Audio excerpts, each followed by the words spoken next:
If you would have told me 10 years ago that I'd be able to buy a brain scanning technology that's able to tell me what my brain is doing in real life, I probably would have laughed at you. And then along comes the Muse headband, this seemingly miraculous miracle technology that's able to accurately tell you exactly what your brain is doing in the moment, allowing you to have a much better meditation. But does it do what it's advertised to do? Is it actually any good? And more importantly for you, is it worth it? And if you just want a quick opinion, yes, I definitely think the Muse is worth it, but it has a few things that I think it would be really good for you to know in order for you to make an informed decisions, because though it is good and I think it's worth it, there are a few things that I wish it would do better. Because, hey guys, I'm Soma and I want to live the best possible life, and to do that I have been meditating a fair bit for the last 2 years, and lately I've really wanted to step that up to the next level in order to get even more benefits of meditation. And so I've been doing a lot of research on the Muse headband, and finally I got it, and I've been trying it out for the last 2 months, and honestly I do have to say it is pretty damn good. Before we go any further, I do just want to say, no, this is not sponsored at all. So starting right off with, why exactly should you even consider getting the Muse headband? Well, the main reason for that is what's called neurofeedback. The way to actually conceptualize neurofeedback is, imagine you're going to the gym and you want to get a bigger bicep, so you decide to do some exercises to make your bicep bigger.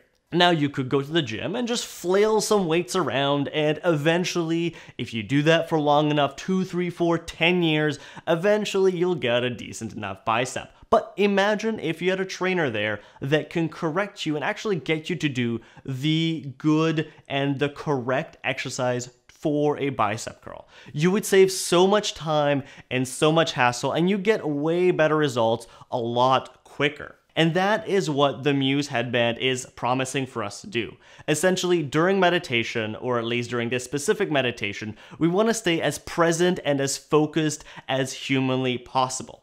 And so imagine if in a 5-minute meditation, you're only present for 30 seconds because all the other times you're kind of dozing off, your head's going in all sorts of directions like your head tends to do when you're meditating.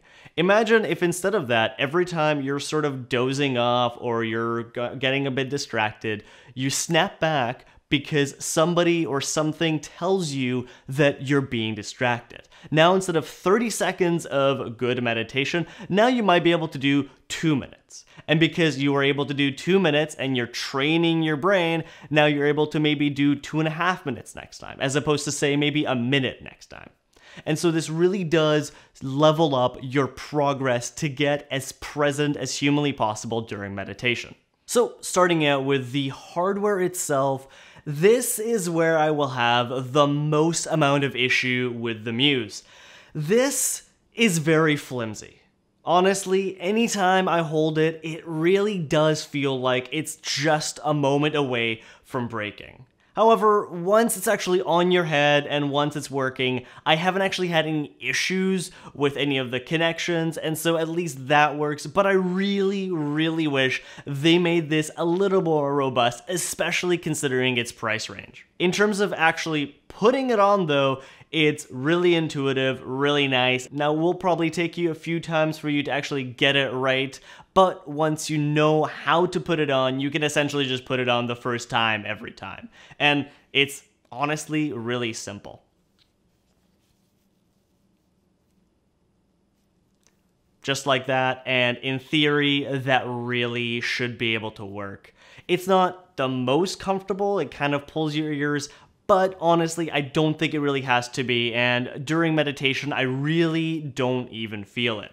So moving on to the types of meditations you can do with the Muse, overall, this is the bread and butter of the Muse headband, and the overarching thing that I can say about all of them is that the team at Muse really has intuitive noises down. I'm gonna get into kind of what they sound like a bit later on, but I do have to say that they did an excellent job of bringing in noises that aren't distracting, but that are able to give you the proper amount of information so that you can have a good amount of neurofeedback with the Muse headband. So starting off with the timer, it's just a timer, but it doesn't count for your streaks, so you can't cheat like that.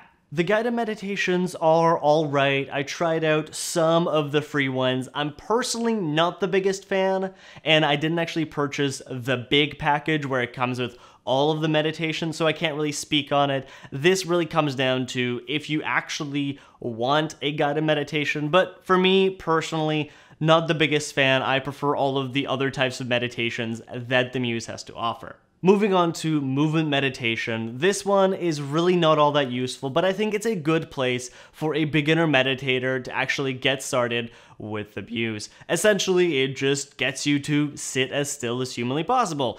It's not the biggest deal, and you really don't need a Muse headband to do this, but it's a nice little bonus if you're just starting out. And guys, if you're liking this video so far, please smash that like button. It would really help me out with the YouTube algorithm. Breath meditation is also another one that's just basically for beginners. If you don't know how to breathe properly, or if you don't know how to breathe with your diaphragm, you probably want to start with this, but once you know how to breathe, I find this to be a little bit annoying because I breathe a little bit differently than what this particular meditation wants me to breathe at, and so it's a bit on the offside. However, it is actually quite nice to get you started with proper breathing. The heart meditation is where the Muse really starts to shine.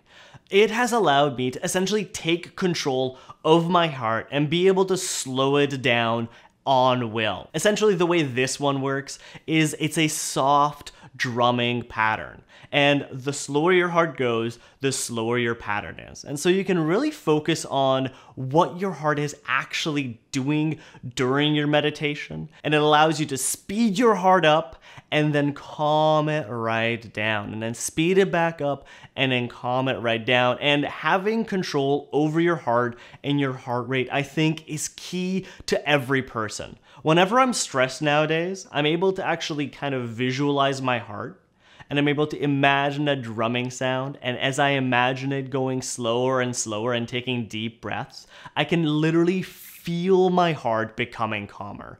I can feel my heart slowing its rhythm down, becoming less stressed and more in tune with the environment. However, I do have to say the one big, huge miss for the heart meditation is it doesn't offer HRV or heart rate variability training. Now, I'm not entirely sure what the algorithm is like, but I would very much like for there to be an actual heart rate variability chart so that at least at the very end of my meditation, I can take a look at it and I can actually see what it does. The Muse team, if you are watching this, please consider adding that meditation in there. I feel like it would add a lot to the Muse device. Moving on to the mind meditation, this is the bread and butter of Muse. This is the reason you bought the headband for. It essentially allows you to be in the moment, present at all times, and whenever you wander off, the Muse gently brings you back. And the way it does this is through intuitive sounds that the more you wander off, the louder they get. These sounds range anywhere from city sounds to my favorite, and that is the sound of rain. Essentially what it is whenever you're calm, the rain calms down and eventually it becomes silence with birds chirping.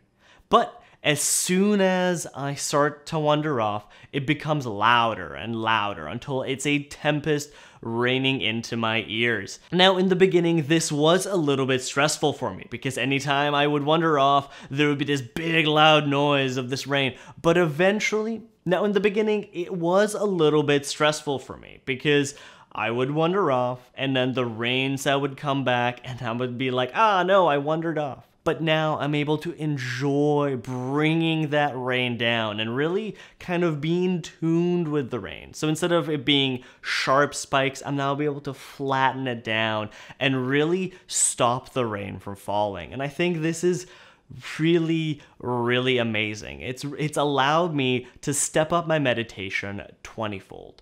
The main thing to keep in mind with this meditation is that it is averaging on you during your calibration. So when you put it on, when you sit down to do a meditation, the Muse calibrates to how you're feeling at the moment, which is good and it's bad. I will talk about this in the drawbacks in just a moment, but essentially, the way you can modulate this is if you're really, really calm during the calibration process, the Muse becomes harder to actually keep calm because you're essentially showing your Muse that your average brain frequency is a very calm state. And so if you're calm, and suddenly you're calm again, suddenly that's your average, not your low or your high. However, if you're super distracted during the calibration process, it becomes super easy to make the Muse calm down.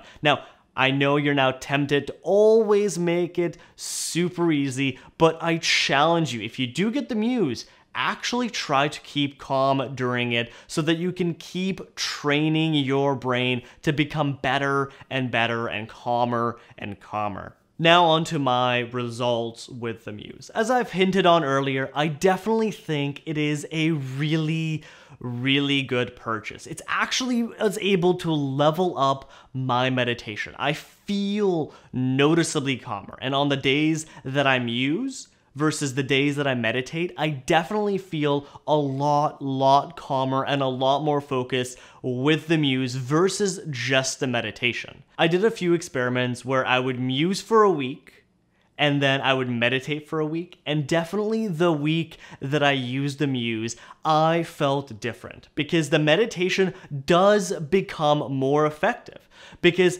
I definitely noticed myself drifting off, and it's significantly easier to just let myself drift off because there's no feedback. However, when you're musing, when you have your earbuds in and you're locked in, focused, it actually becomes a lot harder to ignore the really loud rainfall because it does actually become fairly loud and fairly intense. And so it's a lot harder to ignore that than to just let your brain drift off when you're not musing. However, there are a few drawbacks to this. The first one is this is still the first major consumer grade kind of brain sensing neurofeedback technology that is available. And so there will likely be better ones and better versions of this popping up in the next 2 to 4 years. However, I still think that if you have the cash, it is worth getting in it now and then potentially upgrading later.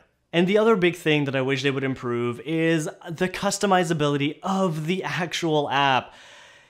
It's good, it's nice, it's really good for beginners, but I really wish there was added customizability, such as the ability to actually have my heart rate recorded alongside my brainwaves. I don't really need two things to be played, like two audio tracks to be played at the same time. However, I definitely would like to have the graph of my heart rate alongside my brainwaves, just because that would be a good thing to track.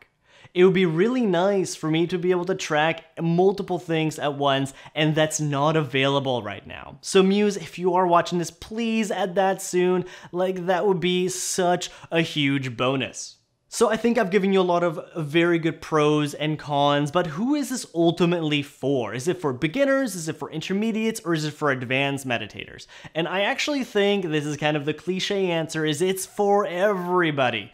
It's really good for beginners because it actually gets you in the habit of meditating, because now you've invested some money and it's giving you a little bit of feedback, so you want to do it more. And I actually started out with the Muse one way back in the day when I first started out with meditation. I borrowed my friend's Muse one a few times, and it's really helped me kind of get into the rhythm of meditating, kind of the do's and the don'ts of how my brain works. As for intermediates to advanced, I want to go back to the gym analogy. Even if you've been to the gym for multiple years and you've had a lot of training and you know exactly what you're doing, it's still good to kind of get an outside perspective on how you're doing and how your form is. And that's kind of what this will do.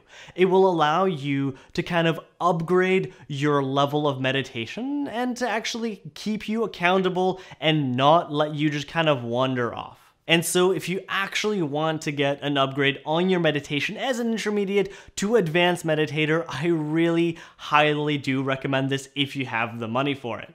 And there you have it, guys. I really hope you've enjoyed this video, and I really hope I provided a lot of value. If I did, please leave a comment down below saying what you liked about this video, what you didn't like about the video, or if you have any questions or comments or concerns about what I said. And if you've made it this far, please consider that subscribe button. I'm on my journey to become the best version of me that I can possibly become, and I'd love for you to join me on this journey and for you to improve alongside me. Thank you so much for watching, and I will see you next time.